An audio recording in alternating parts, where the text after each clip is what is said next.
Hey, what's up everyone? Welcome back. I got a quick little episode for you today. I was just came into the classroom to do a little bit of work and wanted to show you something really quick little lesson. And I was gonna do a full-on long video on this, but I figured it's such an easy thing to do and so quick to learn, we might as well do a quick video on it. So this is a dragon plant, or Dracena. I have a lot of them growing in here. Sometimes you see these growing as a house plant or on a patio plant. They're a beautiful plant. Sometimes you'll see them tall like this or even taller. They come in a lot of different colors. Sometimes you'll see them smaller, real, they have some short, stocky little varieties that people grow as a smaller house plant. But here I've got a nice little cluster. I believe this variety is Dracena magenta. Because it has little red tips. So what I'm gonna do is I'm actually just gonna get in here and I'm gonna leave about, I'm not gonna cut them back too hard. I'm gonna cut these ones back till they're about maybe 10 inches tall. Slight angle, not too sharp. I'm gonna do one there. They're in a nice little gravel mix here too.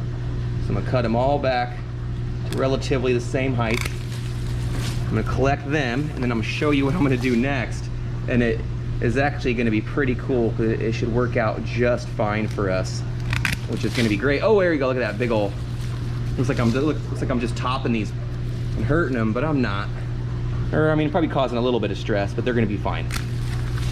Okay, there's one more little guy in there. You can see that little one, but I'm gonna leave that one. Let that one take off. Let that one be the lone survivor. So you can see I've got 1, 2, 3, 4 of them right there. All right, so really quick, I'm just gonna show you. I'll just grab the first one I did. And there's a lot of different ways you can do this, but check this out. It's as simple as 1, 2, 3. So number one, you cut it. Number two, we're gonna find this is kind of crowded, but it's a temporary home. I'm just gonna work this into the gravel bed here.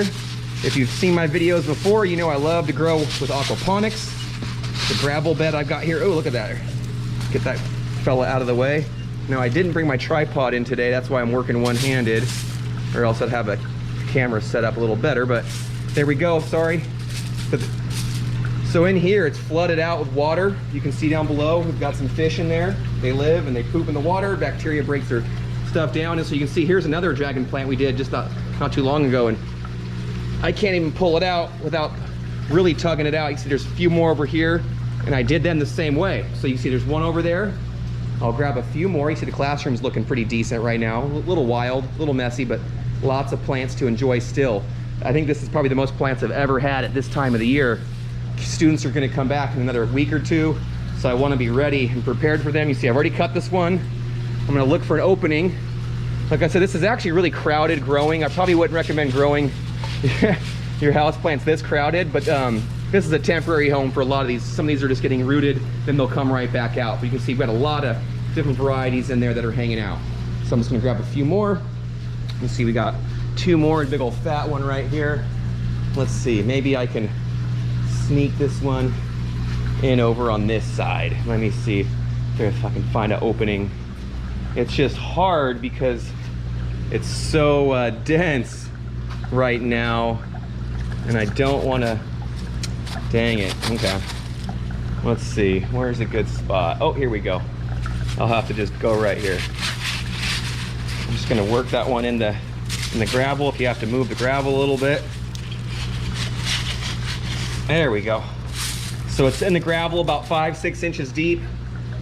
The gravel water's flowing in there. It's always moving, always getting agitated around, which is good for us. And so I'll come back in a few weeks and we'll check on these, and they should be rooted up. Once they're rooted up, I can transfer them to another aquaponics system, or more likely is I'll put them back into some soil and then get them potted up, so that way we can sell it, give it away, or have it for more propagation.